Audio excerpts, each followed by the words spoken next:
Well, that's Sophie in, I think. Hey. Put Sophie in. Well, no, I just mean that you have to let her in. So just leave the door open. It's fine. She closed the door then. She can decide, can't she? Yeah. Or means if you close the door, then she'll cry. Yeah, I know. Took me a minute. Nose like that. She is. Bed next to us. I've just been jumped all over by a Labrador. It's so funny because this Labrador came hearing across the fields, across the fifth, and this bloke was shouting it was taking one iota of notice, and singing out, jumping all over me, trying to get a play bell, I was barking at it. And he said, "Oh, I'm so sorry." I said, "Don't you worry yourself. I've just been jumped on by a Doberman." On your bed.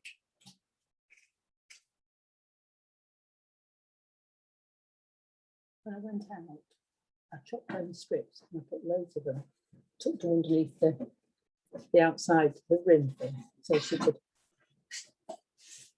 Outside of the ring. you know, in a bed underneath the cushion, right.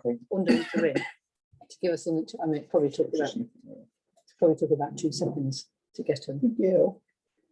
You lovely girl. Hey? Yeah, she's definitely better in the car, but I haven't had her with Bella in yet.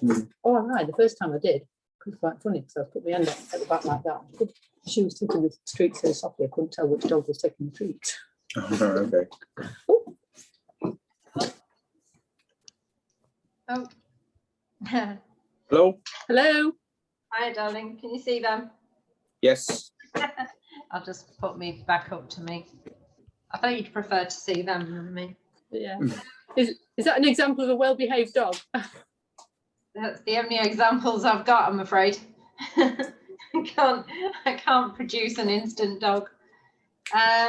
No, they're just because they join me for doing Zoom so often, they're bored of it now. So that's their standard setup for mum goes on the computer, we just go and get on the bed. That's what happens.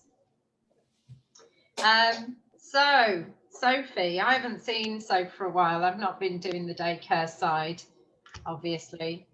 Dawn's made me some really quick notes to say that she runs away from the lead and harness. She shakes when you're trying to walk her. She lunges and barks at people. Anything else you wanting to tell me?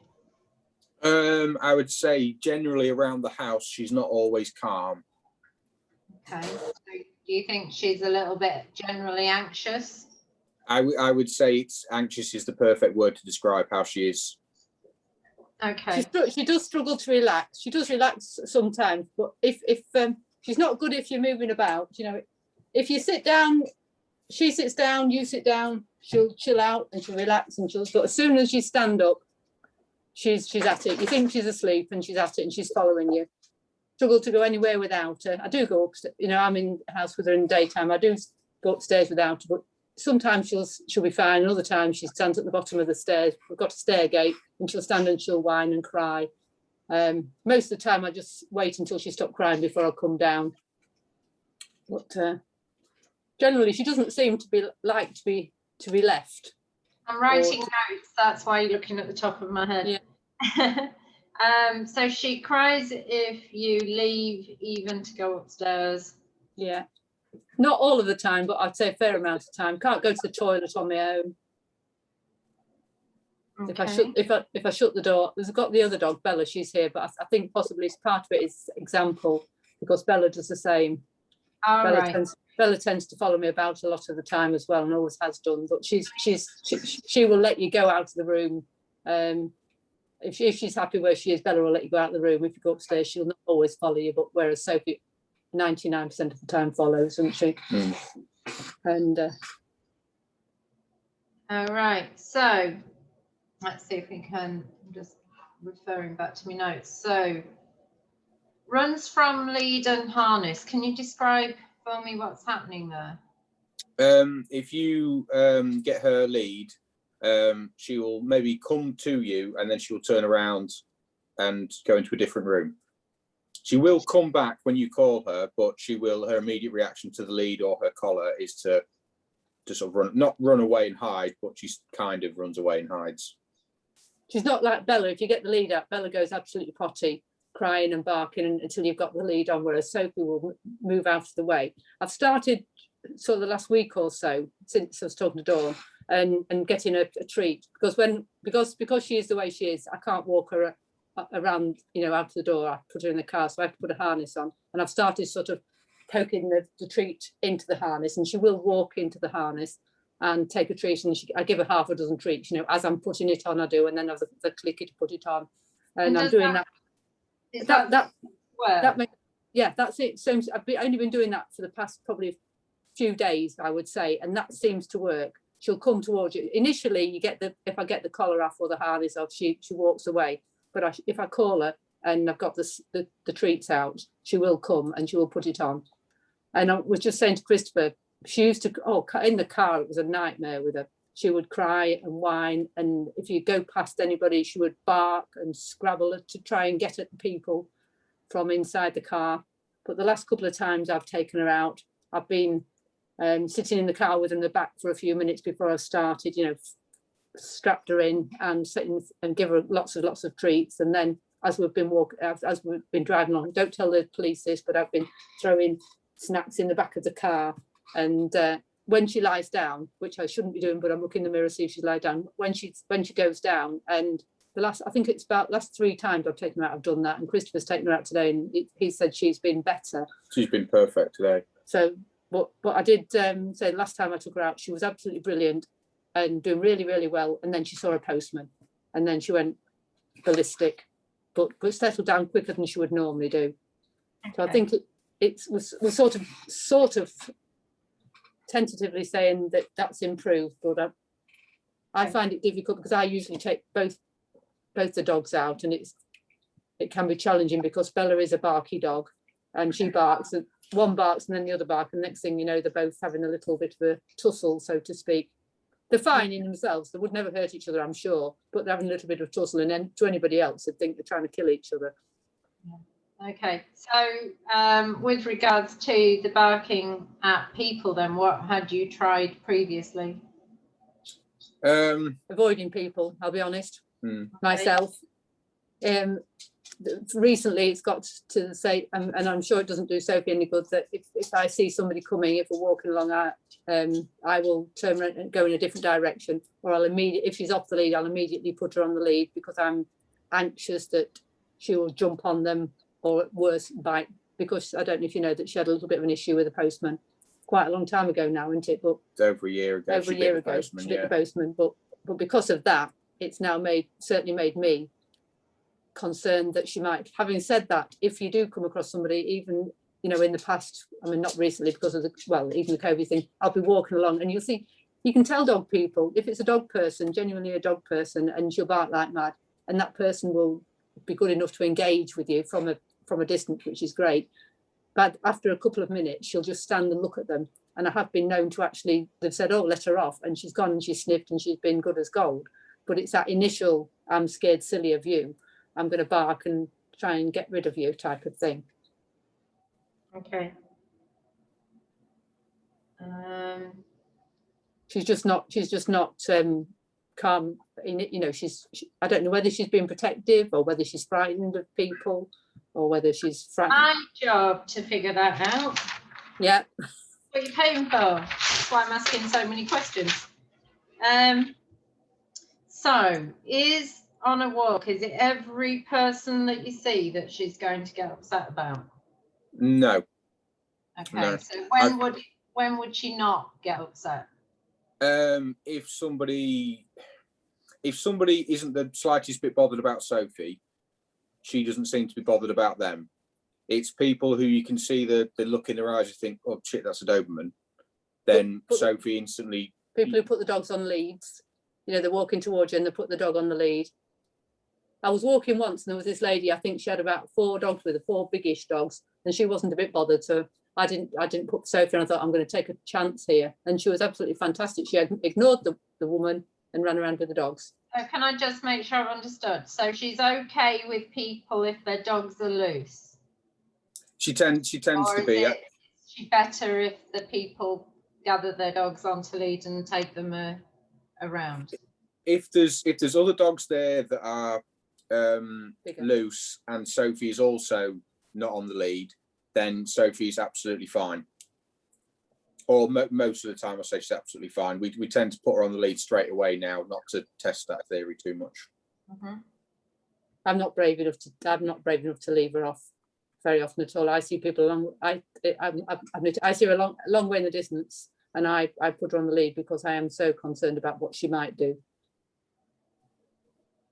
Okay. Because odd times when we've been walking along and she has actually ran.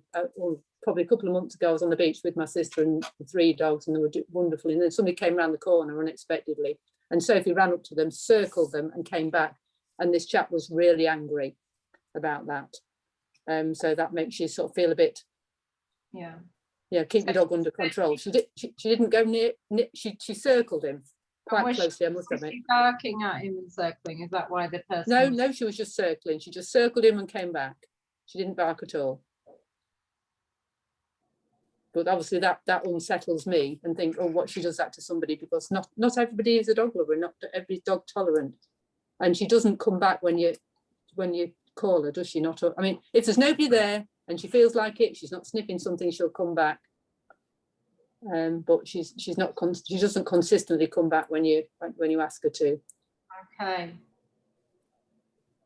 Okay, so if you were, for your recall in all context, give me a number out, for 100%, out of 100%, what would you say?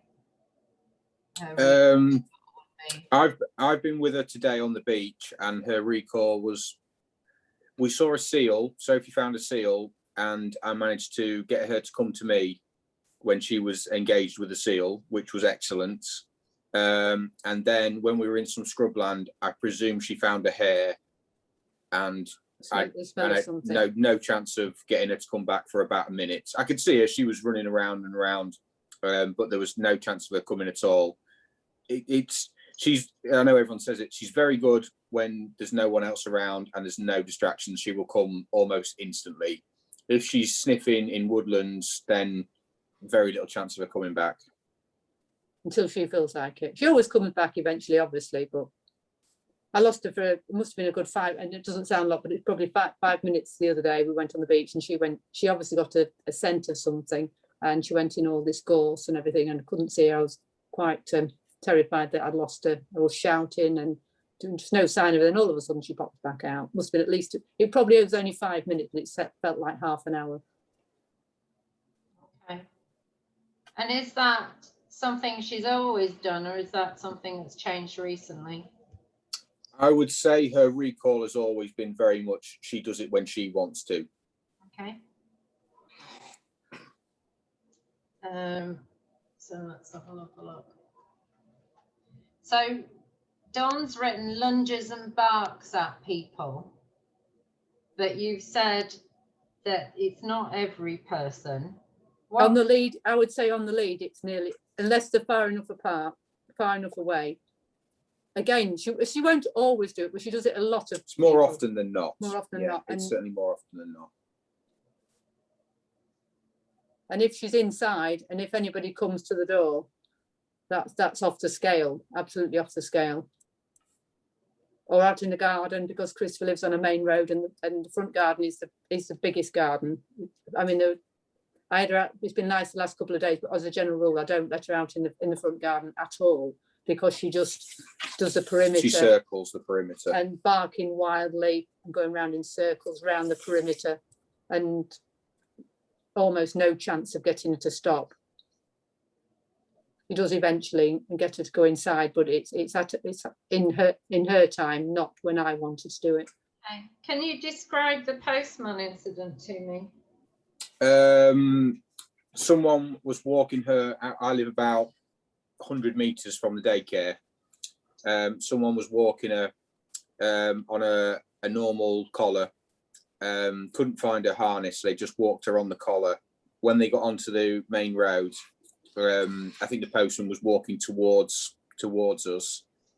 Sophie went crazy, jumping around, and as she managed to pull backwards, the collar slipped off, and I think she chased the postman onto someone else's drive and was jumping up at them and apparently bit them.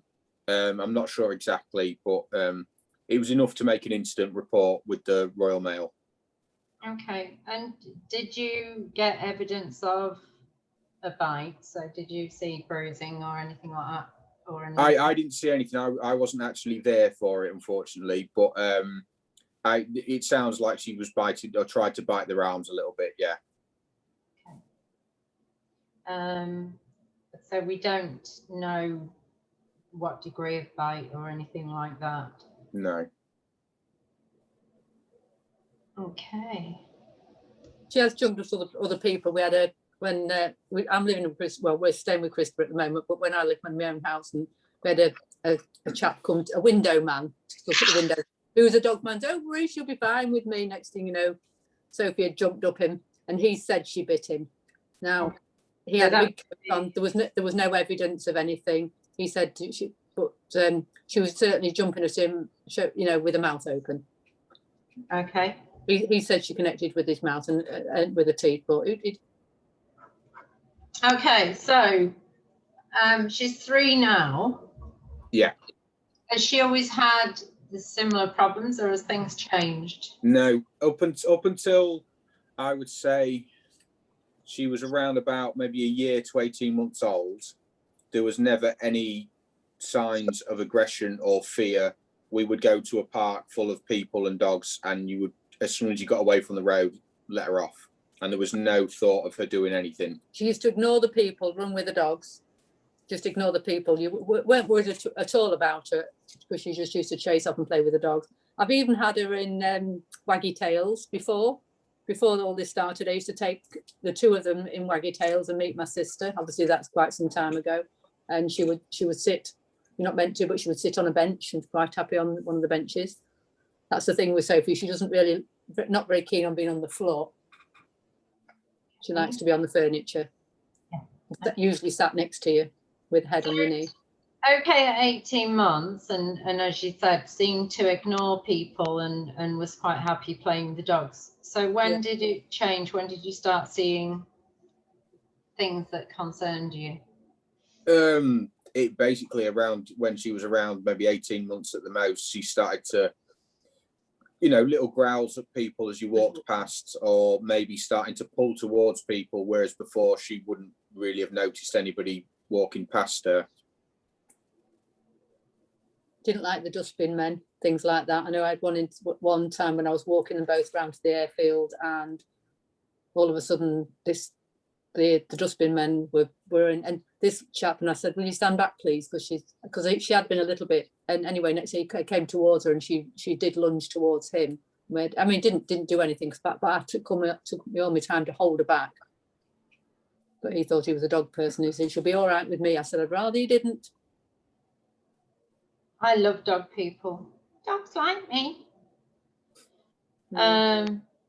Okay, so how old was she when she was spayed? Oh, maybe only 2, and it'd be 2.5, 2 3/4. We had a last summer, autumn time last year. It was in the middle of that gap with lockdown, the 2 lockdowns. Okay. It was happening before that, wasn't it? Yeah. So it's not. It's not in line with that. No. You didn't see any changes. It didn't improve slightly after she was spayed or get worse? I don't think so. No, just the same. All right. So the problem started around 18 months, and she's now 3. What's changed to make you sort of feel like you need to get help with it now? Well, before the first lockdown, she was going to just a training thing on a weekend, general behavioural training. She was absolutely fantastic, responded to it really, really well. And obviously the last year, she's had no training outside of little bits and pieces at home. And it's just sort of now where we want her to be more relaxed for herself, because, you can see times where she's not not able to relax. I want to be able to take 2 dogs out and let them off a lead and not be frightened. That's what I want, because I've got to the stage whereby a proportion of the time I'm anxious about taking them both out together, or either one, you know, basically to take Sophie out on her own. If you see nobody, I think yippee, great, go to Horseshoe Point, there's no cars, fine, relax, we have a lovely walk. But if there's a lot of cars, then I'm always scanning the horizon to see if there's anybody there. And I don't think that's nice. I don't know whether Sophie knows I'm anxious. She probably does. And certainly it's not nice. And I know it's not about me, but it is about me as well. It's about having a nice life, all of us together. Okay. So you, obviously lockdown, I think, has caused, including my dogs, it has caused problems and more concerns. Have you got any information as to when your dog park that you were going to will be available again? No, I've not looked into it at all, no. Okay. I haven't finished a sentence.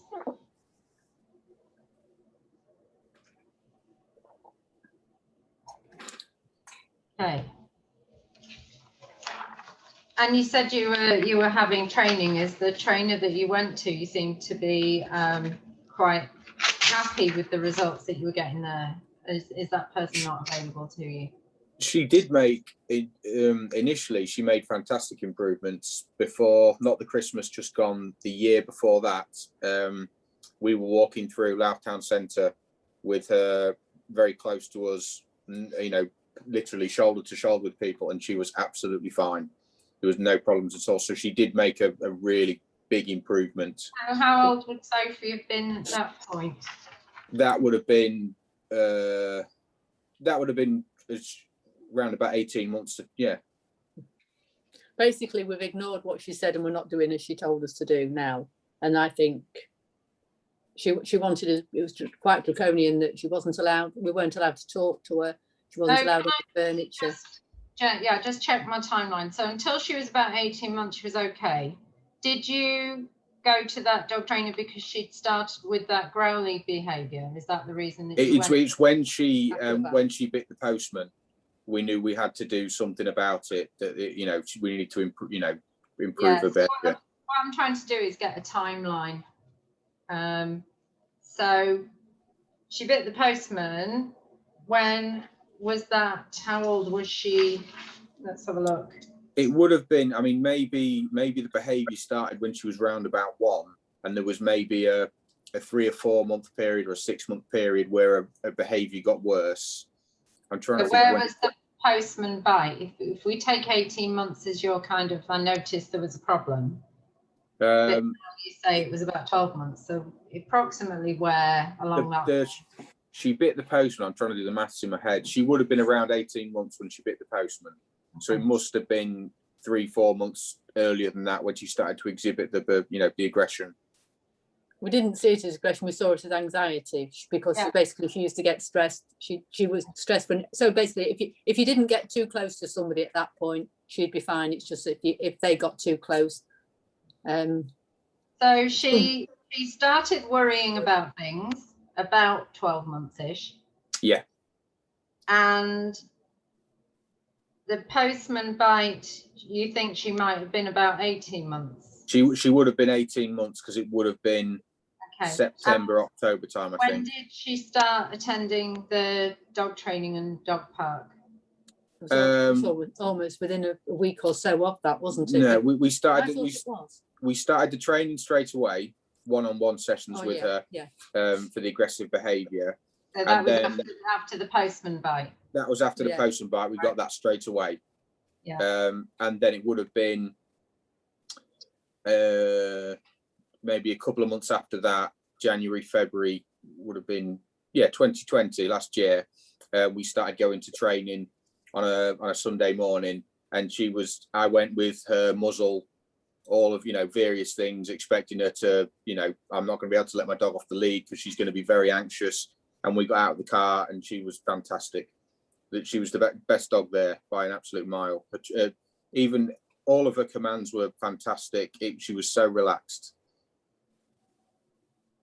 Okay. I mean, it occurs to me, really, if you found a trainer who you trusted and you had a good response with, my brain keeps going, why not go back? Is it just because they're not available, or is it Well, the one thing we did say was, because she goes to Little Tykes daycare, we thought it was best, as we need to now basically start doing the right things again. It makes sense to be her going to the same daycare and using the same techniques that you would use and Dawn would use in the day, because there were certain things where we weren't allowed to let Sophie on the furniture. Well, obviously in daycare she would be going and having naps on the furniture. So we always thought maybe there's a slight conflict of interest with Sophie, and we don't want to confuse her. We quite like her on the furniture. We like our dogs cuddling us. We like to be able to give them attention. And all right. So was that part of the training, was that you shouldn't allow her to have those things? And not to speak to her. Initially she said you shouldn't even actually speak to her at all, and just basically ignore it. And that doesn't sit very well with me, because I haven't had a lot of dogs in my life, but I've always spoken to them, and you're walking along and you're chatting to them, and they're not listening to you, I'm sure, but and I'm sure maybe we over talked to them, but it wasn't quite how we've done, and certainly you're not meant to have the dogs in bed with you. Well, Sophie goes to bed with anybody that'll take her. Maybe we shouldn't do that, I don't know, but when we first started with the other trainer, we did it really religiously, and then that's when she got better. But I'm holding my hand up, I relapse, and Sophie jumps up on the sofa. Oh heck, Sophie's on the sofa, and you try and get her off, and she's very good. You just do off, and she gets off, and she goes and sits in her bed, and if there is no room on the sofa with you because too many people are sat on, she'll go on to bed. But as soon as somebody gets up, she's on. But do we really want her to be that? Can we get her to be a nice calm dog and still allow her to be? That's what I want to do, that, even though Christopher said he thought the other trainer, I would rather have a more gentle approach and have her happier and have us happier, rather than thinking I can't speak to Sophie, I've got to make her sit in that corner and not have any attention. And I think you would agree with that, wouldn't you, Christopher? Because Christopher got a dog because he wanted a dog to well, like the rest of it, we all get dogs because we want a bit of it. We want to love them and we want them to love us. Whether they do or not is a different matter, but we certainly don't want to have a dog to stick them in the hallway under the stairs while you're sat watching the telly. We want them to be with us in our lives, like your dogs are, even if they're sat behind you. And I don't even mind followed about, so long as they're happy. So if you were to stick with me for training then, is there going to be a conflict between one set of information that you've already got and maybe you've seen as being quite good for you and it got a result, and what I might say? How much do you think it's going to affect your... I don't think so, because we can't keep it up. We couldn't keep it up for any length of time. Sorry. I can't keep it up. Right. No, you're the expert. Okay. We don't know what we're doing. So if you say try this, then we will do everything you say. Yeah. Okay. So what would happen, and I'm doing a little bit of it as we speak, but the process that we would take you through is what they call behavior analysis, and it's incredibly sciencey. And it's all sort of, to ordinary owners now, I would say it's very new. It's not so much in the public eye as some of the stupid things that are on telly. There's a lot of rubbish on the telly. We've seen that, man. And so what we would be doing, we would be investigating in lots of different ways. So one of the things that I've already started asking you questions on is which context the behavior happens and doesn't happen. So we would need an awful lot more information on that. Then we would talk about what exactly the body language looks like and the picture, the whole environment of where that is happening, that behavior that you don't like. So not just, I think my dog's acting this, but not making assumptions, but actually just describing exactly what happened, in what order. Yeah, so you might find one of the irritating things about having a modern behavior consultation is the amount of finicky details that I require in order to really get to the point. So I think that can sometimes irritate owners because they don't know where I'm going. I'm trying to get to much. It's difficult to remember when you're asking about what happened first and second. It's very difficult to remember because we've got all of these different things and we can describe, say, oh, this is what happened this morning. But it's not always the same. I could tell you exactly what would happen now if I put her on the lead and took her out of the drive. Yeah. And how I know exactly what she would do and how she would behave now if I took her outside. Yeah. Okay. So they're the kinds of details that if we do a full behaviour consultation, that's what I'm going to really dig into. The next one would be what's actually motivating the dog to do that behaviour. Now, motivation is different from what's rewarding the behavior. So the motivation is, does she want that thing to go away from her, or does she want to access that thing? Would be examples of motivation. So it's the motivation that's driving that behavior, making that behavior. So a dog who is scared might choose to run away, for example. So their motivation to run is to get away. But likewise, a dog who's scared might run towards to try and attack and force the thing that they're afraid of back. And the motivation then is still wanting to get to in order to be able to attack. So one, they look completely different, but the underlying emotion is what we're... Thank you. Excuse me. Can you not drink noisily while we're busy?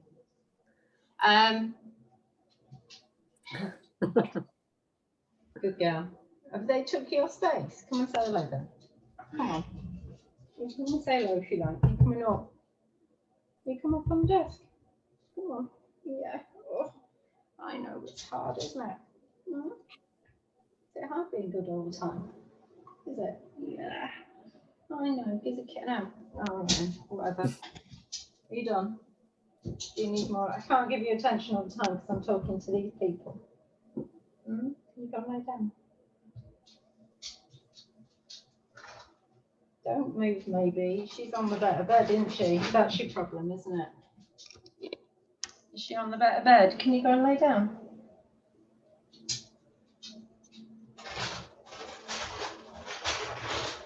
Don't like the noisy bed. Wanted to lay on the one that doesn't make noises when you lay on it. Yeah. Sorry, they do interrupt. They're not always perfect. So motivating operations, in other words, does the dog want to escape or does the dog want to force that thing away from themselves? It could be that actually they really liked other people and they wanted to get to them to greet them, or it could be that they want to force that person to go further away. Do you know what I mean? So we dig into that and see what that's all about. Then we've got the underlying emotion, which can look very similar. So again, we need a lot more information. A fearful emotional response can look almost exactly the same as an overexcited emotional response because they are driven by the same hormones that are affecting the brain. They're driven by adrenaline. So a lot of the body language is very similar because it's driving similar systems. Yeah, so it's important that we, again, it's all evidence-based. We look for the context in which it happens as opposed to the context in which it doesn't, and any signs body language wise that might point us in the direction of figuring out whether it's this emotion or that emotion. So it's complicated. And then the last part of doing a behavior analysis is figuring out what's the reinforcement for the behavior, because if a behavior is being maintained or is getting worse, it's because something's making it work. It works for the dog in some way. Yeah. So you could say that for some reason she's running, again, we're just guessing until we get a lot more information, but you could say she's growling to make people stay at a distance, and because that tends to make people stay at a distance, it's effective. It works to keep them at a distance. Yeah. So that would be a guess. And we are going to do what they call behavior analysis, which is in that particular context. So we go through all the different contexts as much as you are able to remember. In that particular context, what does the behavior look like exactly? And what was the consequence from the dog's point of view? So we're investigating that reinforcement history. And what does that do for us? I mean, it all seems like a bit of a paper exercise. But what it does for us then is it gives us an opportunity to really know, to plan ahead for what are the likely consequences of, if I put my dog into this situation, what are the likely consequences? What can I do to make those consequences that I don't like less likely? What can I do to make those consequences that I would prefer more likely? How can I manage the situation to make it as safe for her and for other people as possible? Yeah. So I think there's two options from what I've heard from you already, because I'm hearing significant behavior issue. Okay. I could fiddle about teaching you a few training methods and come to you as a trainer and book you the 6 weeks. And we would, if you were to practice, we would probably see an improvement. My concern with going down that track is that you've said quite a few things that indicate that the underlying problem might be an emotional issue. Yeah, both from her point of view, but also from your point of view, because you've mentioned that you're anxious. I get very anxious when I take her out. So if the people there, if there's nobody there, it's wonderful. We have a lovely time. But because she's in the car, and by the time we've got from here to where we're going, until fairly recently, when she's actually been good, and that's only 3 times I've taken her out when she's been good. It's been an absolute nightmare. So I'm stressed by the time we get there. She's obviously stressed by the time we get there, because she spent the whole time barking and snarling in the back of the car. So we start off on the wrong foot. So she's already stressed. And then I'm thinking, then I see, oh my God, there's 3 cars in the car park. There's going to be somebody there. So I know that I am stressed. I don't know what I'm going to do about me. Are you any good with people training? I am actually, surprisingly, or at least I don't think I'm good at anything, to be frank. But I've been told that there's something about me. When you get in training with me, there's something about me that makes people feel safer around and with their dogs. And I don't know. I'm never frightened for myself with Sophie. I don't think, because something I don't think we did mention, that Sophie will go absolutely potty. I go out to work, and if I go out of the house, she does it more with me than anybody, doesn't she? I've been to see my mother this afternoon, and I've come back and I've started now doing the shutting the door technique, and that seems to work to some degree. But if I come in, she's jumping all over and jumping up my back, and basically, but I think we're getting a little bit better at that, because I am better than it was, because I'm actually trying to do something about it rather than just swearing about it, or, not really swearing, but, getting up. So when you say the shutting the door technique, so describe to me. If I come in, if I open the door and I come in, if she jumps, if she looks like she's going to jump in me, I just step back and close the door. So you're not telling her off or anything, you're just taking yourself back away again. Yeah. Basically, I'm just saying I'm not coming in until you stop doing this, and it seems to be better. I'm not saying she's perfect again, I mean, I came in, I think I had to close the door twice. When I say close the door, I had to go back out twice when I came home today. But there's been other times when I've come in and she's been jumping. It's only quite a small hallway. And I come home from work, if Christopher's already picked her up from daycare, then I'll come in. And quite often what will happen, there'll be 2 dogs in the hallway. My husband will come out to greet me and there's too many people. My husband tries to make her sit down. Even, you know, people try to stop her jumping up me. And that just makes it all excited. So I've sort of, I think Dawn actually said to me it'd be a good idea, you know, what you really need to do. I throw treats.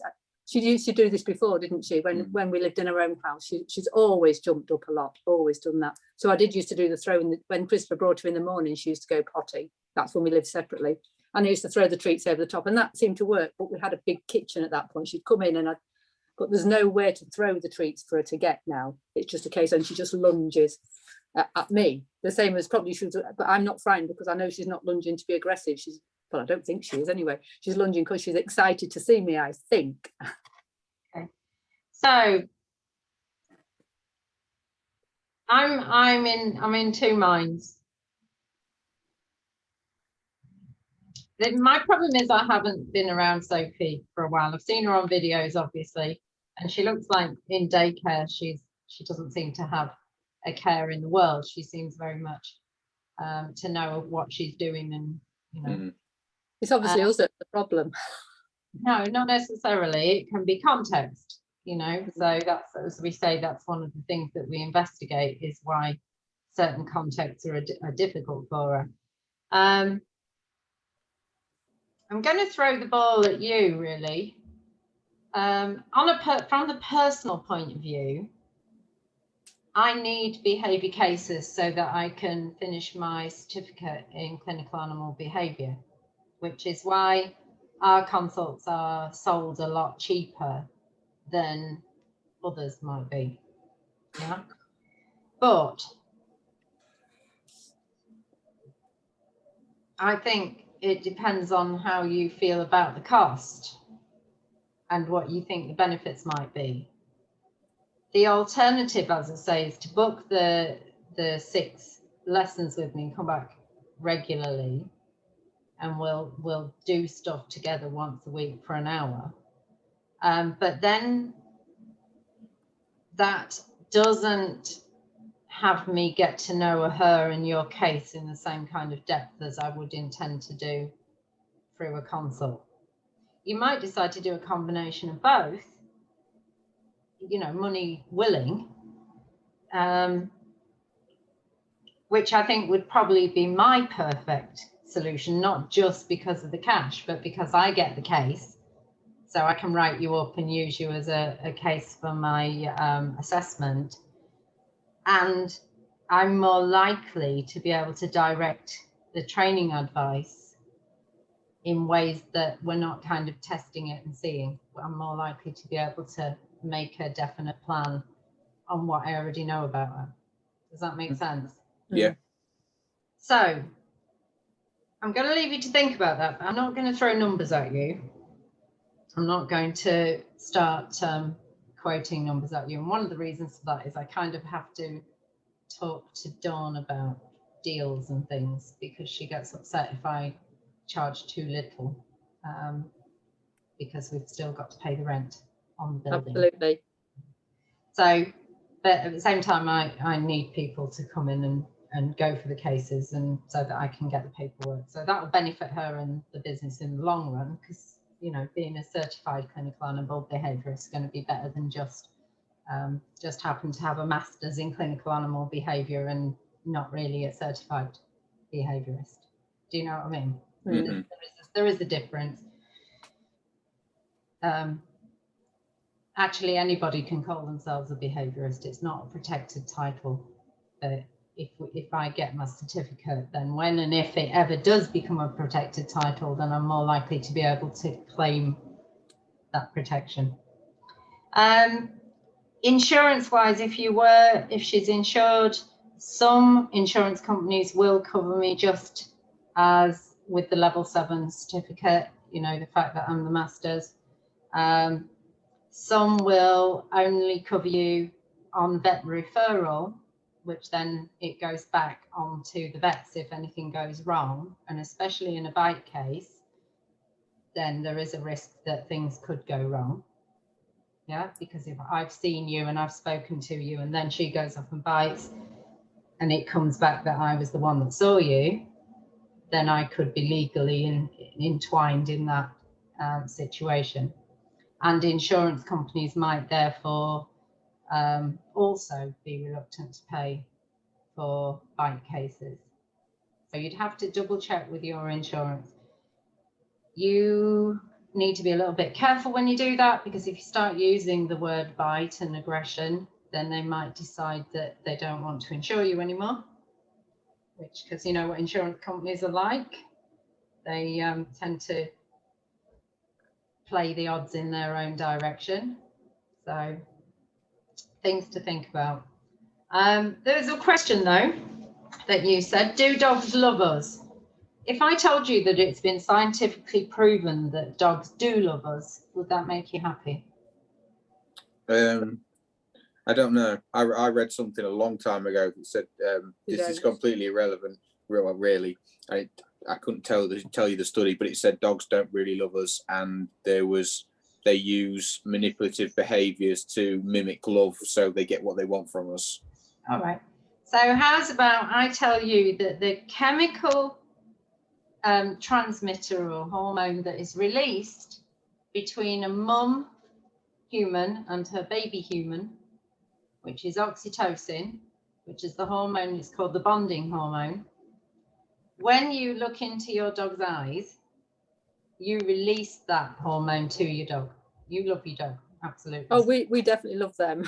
Yeah. They release exactly the same amount back to you as a human baby child does. Which is none. It's the same. It's the same. They bond to us in the same chemical way in the brain as a human baby child does to their mother, and vice versa. Do they something I'll ask you now, but do dogs struggle when they've got too many people? So dogs are individuals, first of all. There is no such thing as a standard dog.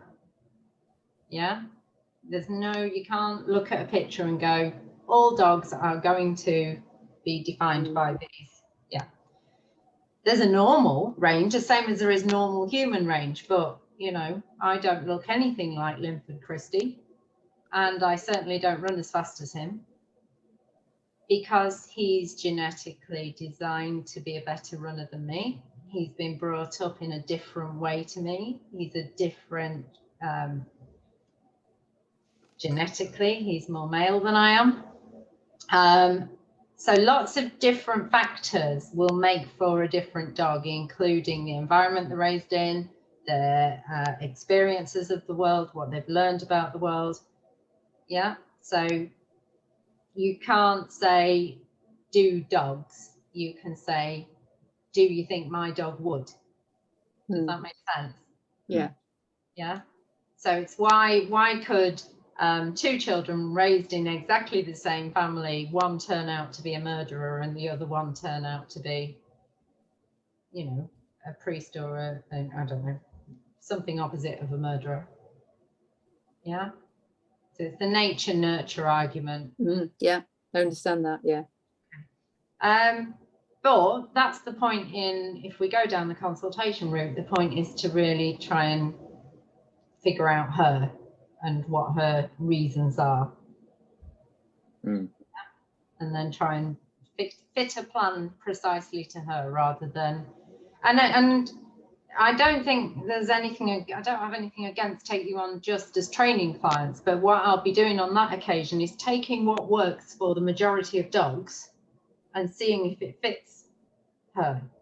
Does that make sense? So we're going from the other direction. And it might be, because most things that I teach do work for most dogs, it might be that we do just hit happy, you know, and that it all goes through smoothly.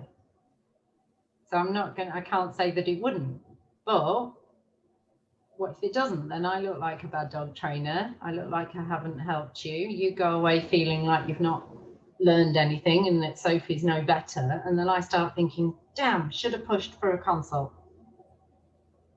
Well, we want the best thing for her, and if that's that, then that's what we want to do, definitely. We want her to be happy. We want to be able to enjoy her and her enjoy life. And I think sometimes we think we're doing the right thing by taking her out to exercise, but sometimes you feel like it's not. She's not really enjoying life. Okay. So that's not what we want for her. Beautiful. So what I'll do, first of all, I'm going to tell Dawn, if you do decide to go for a behaviour consult, we'll take this that you've already paid off the charges. Okay, because you have already given me information which we'll probably be using and going back to. So if you do decide to go down that track, I'll be saying to Dawn, let's take that bit off. The next thing, I want to introduce you to Twiggy. You've already seen her. Twiggy, my big white one. Where is she? She's off camera. Here she is. Oh, they're all coming now. All coming now. I want Twiggy on camera, not Dodo. Hello. So Twiggy had a really bad start. Her mum, you're very loud, you lot. Her mum was caught a few days before she gave birth in Spain. She was put into the Spanish council dog dump, which is where after 10 days of being in there, all of the dogs in that particular pen that were collected on that day are all euthanized at the same time. An English rescue centre came in and they saw the pregnant mother and they said, we'll take that one, even though they don't get rehomed very easily in Spain. So they were kind of taking her on, knowing that it'd be difficult to rehome them puppies. Mum gave birth the day after she would have been gassed if she hadn't been picked up and taken to the rescue. That means that this girl was pre-sensitized to stress in utero. So her stress system is more sensitive than the average person's would have been right from before she was born.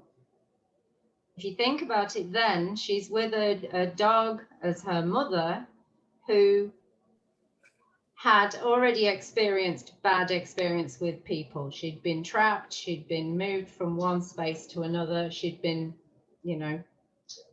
uncomfortable, scary experiences. So what happened with Twiggy, I was her 6th person that she tried to bond with.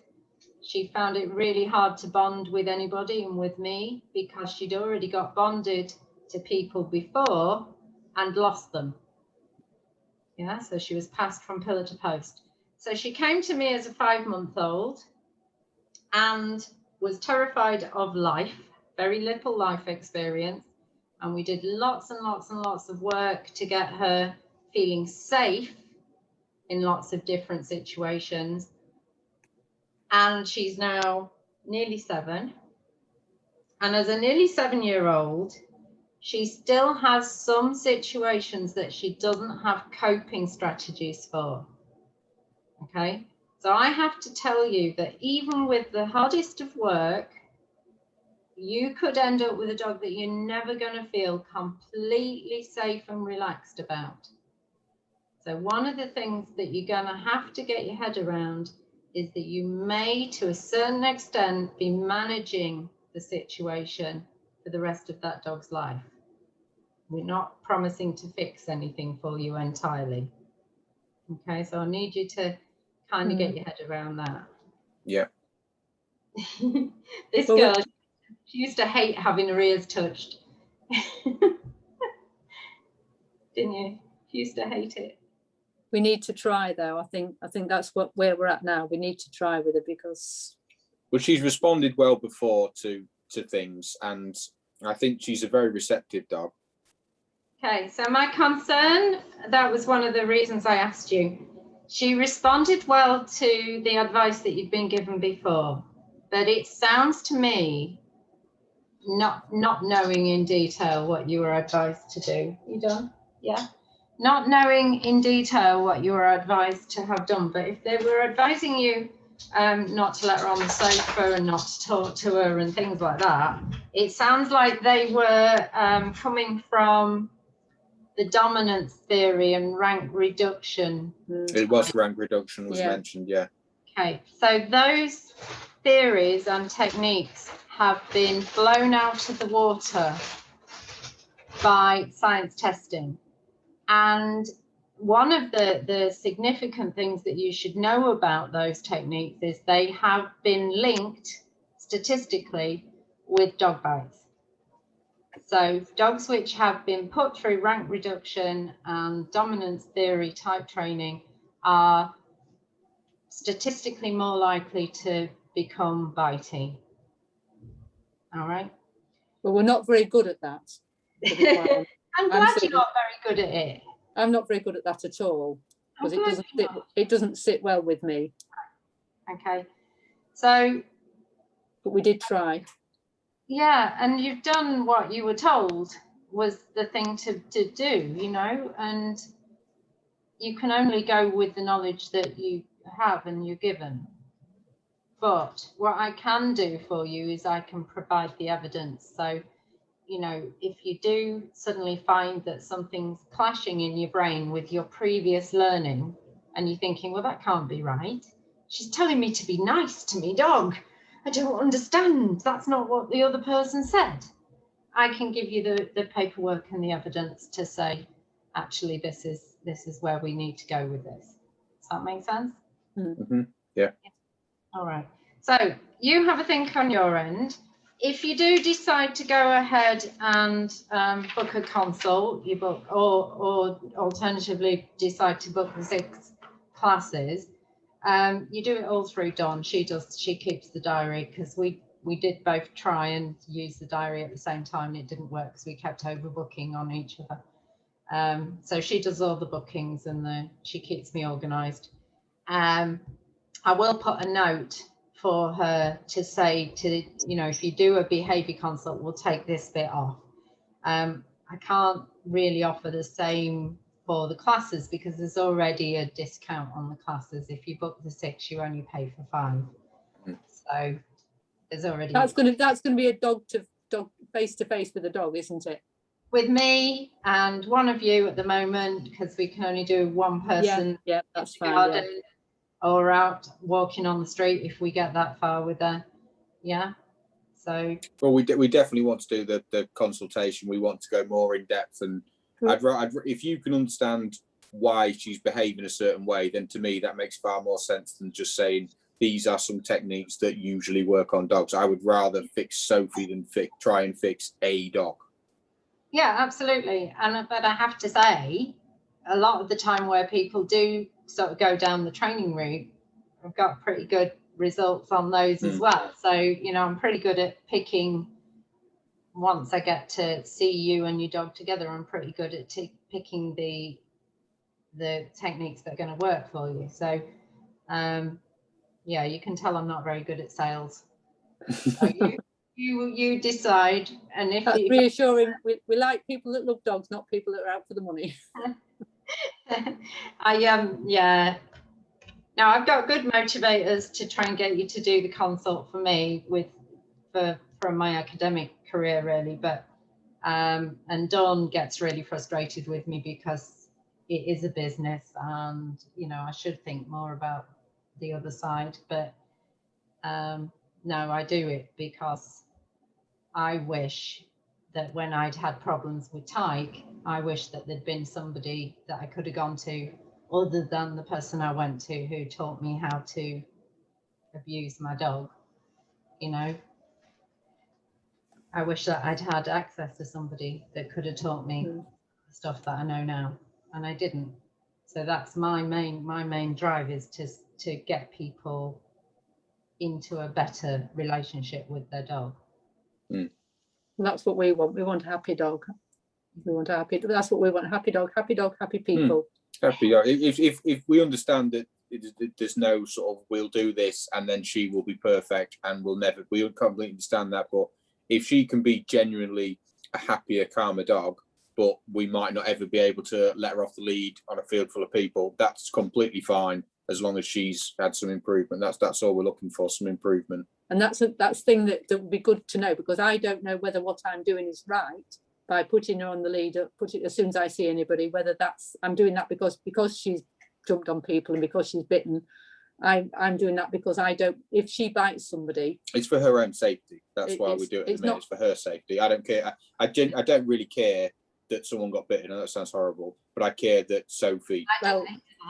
No, but you see that what Chris was saying. Obviously, he does care that somebody got bitten, but it's not that person that is concerned.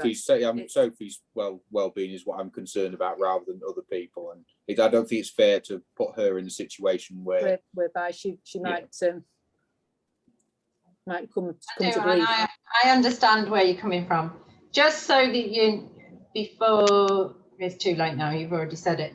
But if this were to go to be a case for my assessment, this video that we've done today would also be given as evidence that I've actually asked the questions and stuff. Yeah. And you will be asked to sign a form. It will only be internal assessment, so it'll be another certified clinical animal behaviourist that will be seeing what you said and watching any video evidence and reading your paperwork and stuff. So it's not like it's going on YouTube for everybody to see. But things like that, where you said that you wouldn't care if she bit somebody, no, you might. I don't think he said. I think of everything from her point of view. Yeah. I know what you're saying. I know what you're saying. I don't think he was saying that he didn't care that if she bit somebody else. I think he was concerned about how it. I would be thinking about the consequences for Sophie rather than someone's got a sore arm. Would be what I'm bothered about. That's what he meant. He didn't mean he don't care about the person who got bit, because the person was hardly injured. They weren't injured. The people that she supposedly. I still have my doubts whether she actually bit them or whether she jumped up them in a still not the slightest bit acceptable. But I still have my doubts that she actually bit them. Have you seen the thickness of those postmen's coats? According to the law, she's still broken the law. Yeah. Anyway, exactly. Which is why we need to, if we can't stop that type of behaviour, we need to protect her from a dangerous situation, and that's what we want to do. If we want to try and make it so that she can be off the lead, but if she can't, then we need to know that we've done everything that we can to be able to do that. That's what we need to do. Yeah, sound like my kind of clients. Yeah, I'll have you. Thank you. Because there was a third option, which I already, which I'm going to offer you anyway. I can organise for a referral to Lincoln Vet Behaviour, which is run through Lincoln University. The benefit to you of doing that would be that if she needed medication, if they felt that she could do with medication to reduce anxiety, then what are you doing? I know, it did. It made the door on the thing go. They would be able to do that easily. Whereas if I felt that she needed medication, I'd have to go through the third party of the veterinary, and they may or may not agree with me, and they may or may not be willing to prescribe. Okay, so that is an option for you. And if that's something you would prefer to do, we can organise that for you. But you would, if you thought that she needed it, you would be able to tell us, wouldn't you? And then we could. I think that's something that we could go along that line if you thought that it was necessary. Is that right? I can tell you, and I would also have to speak to the vets that you were registered with, and before I could even see you for a consult, they would have to agree that they will release your notes to me and that they agree for me to be allowed to see you for a behaviour case. Then I would get back to them and I could advise that I thought that she might need medication, but that's as much as I'm allowed to do because I'm not a vet. So I wouldn't be able to, I could suggest that perhaps medication that would help with such and such, but I couldn't give a name to that medication or say you must put her on that medication. Do you know what I mean? Yeah.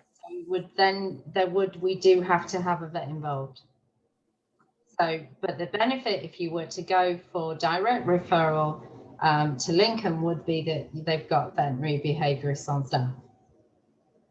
Does that make sense? Yeah. Just an extra complication, which I kind of avoided telling you about, but I do have to tell you, give you the options. Well, hopefully she doesn't require that, so we'll put that to one side, I think. Yeah, it's something. It's not that you can't do it again. You know, if I get more deep into the information with her and watching videos, because I want you to provide, without setting her up on purpose to get it wrong. If you have any videos of when she's already been reacting towards people, or if it's safe to get them because it happens so often anyway, then you could provide me with video of it. But I don't want you to purposefully go out and set up some poor unsuspecting member of the public to get woofed at. No, I mean, it would just be a case of walking her out the door on the lead, and the first person that she came across, she would exhibit that behaviour straight away. So we don't walk her on the lead around the village because it's too stressful for her and she doesn't enjoy it. So we just don't do it anymore. Do it. Fair enough. If I give you an example of some of Sophie's behaviour, I took Sophie, and my mother has Alzheimer's, and I often take them with me. And she was there, and my brother came. My mother had a problem with the drain, so I said to my brother to come down. So he came with a mask on. She's met my brother no end of times. Because my brother came in through the door, she was barking and snarling. I didn't know who it was because somebody had knocked on the door rather stupidly. So I put her on the lead. Mind you, I put her on the lead. And then my brother came in with this thing on, and she was barking. As soon as he put it down, she was okay because she saw who it was. But she was okay, and even that's somebody that she knows. I think I don't know whether she'd have jumped on him. Well, she might have done, but then again, she jumps on me when I go in, doesn't she? But she was, well, no, I say was snarling. She wasn't snarling. She was just barking, and just generally, because knocking on the door is another thing, isn't it? Knocking on the door, doorbells are another thing that are like a trigger for barking, and you know, who's that at my house type of thing. But she will do that whoever's house. Well, we don't go to many houses. Well, we don't. She used to do it at my house, but she goes to my mother's with me sometimes. And she does it if we go there. If the postman comes and puts something through the letterbox while we're there, she'll jump at the window and just bark and just generally hair around the room till I manage to get hold of her to stop her. Okay. Bless her. Yeah. Can't be not. I mean, I always think, imagine if you felt that way. Imagine if that's how your life was. Exactly. That's what we want. We want to try and make it so that she doesn't feel that way. And as you say, it may be that she'll always feel that way. But then we're just going to have to try and find ways of avoiding, because that's what for me, it's avoidance of situations rather than trying to find a way of making her cope with them. If we can get her so she can cope with situations, that'd be fantastic. But if we can't, we'll just have to avoid all of those situations with her. Yes, and we don't really know which way we're planning on going, do we, until we get a whole lot more info. So that's it for today. I'm not going to give you advice or tell you to change this or change that. Today was all about fact finding so that I could decide if it was a case that I was happy to take on, which I think I am, and for you to decide whether it was worthy of a full behaviour consultation or whether it was worthy of just let's do some really good training for 6 weeks and see how far we get with that. And likewise, now I've given you the third option of referral to a veterinary behaviourist, if that's where you want to go. Okay, yeah, great. Right. So get in touch with Dawn with your decision. What she'll do then is whatever you've decided, she'll set up charges and paperwork as required, and hopefully get you in quite soon. And again, I don't deal with the diary because she has people waiting in the wings that she knows about. And if I just book you in I'll have gazumped somebody that I didn't even know was waiting. Yeah, So, we'll speak to Dawn. all right, darling. Okay, it's nice to Thank meet you you. very much. Thank Thank you you. very much. Thank you. Just Bye. show you Sophie before you go. Oh yeah, go on, because I Christopher. have seen her. She's there. Oh no, yeah, I don't see her now. I was looking on the sofa. I was, She's down there. I was expecting her to be on the sofa. No, she's on a bed. She's been on a bed the whole time we've been talking. So she Yeah. can. She's very relaxed now. She can be calm, and she can be fine, and she can lay on the bed for long period, because we've been just sat here and not moving. I don't doubt for 1 second, because now we'll stop talking and we'll get up and move, that she'll be up and off. Mine are the same, you know. As soon as Yeah. I turn around, move my chair, everybody's like, "Oh, we're doing Yeah, something." what you're doing, but she can. So she's not a horrendous dog. She can be really, like now. She can be really calm, and it's lovely when she's like this. So, your breath smells. What have you been doing with that face? Yeah, not really a big disciplinarian. Not now that I've learned. Not now that I've learned a few things, and I know. Yeah. Well, that'll No. suit us, because we're not very good at discipline either, No. or I'm not. Some are better than others. Do it Yeah. again. Yeah. We don't want to have to always be chastising her. We want to be able to enjoy her and have fun and everybody be happy. That's what we want with her, don't we? Because she can be absolutely gorgeous. She can be jumping up and licking your face and wagging her tail, and that's how we like her. Actually. Does he want just show Dodo, Sophie, because they know each other? Oh, she likes Dodo. Where's Sophie. your Sophie? Where's your Sophie? Look, can you see? It's Sophie. Hey, Sophie. She says, "Oh, No. you can't jump on the desk. Look, can you see Sophie? Can you see her? Can you see her? Yeah. Yeah. All right, come on off then. Get off. Get off. Oh, I know, that's hard. You're getting bitten by maybe. Okay. Yeah. I'll say goodbye to you. Ooh. Let's start a game on camera. Start a game on camera. It's an hour till the tea time, so don't get excited. Plain bitey face. Plain bitey face right down here. My little old lady biting Dodo's face off, wouldn't you? You can't come up. Your legs don't work. Right. Okay. See you later. Right. Thank you very much. Thank you. Thank you. Bye. Bye-bye. Bye. Bye.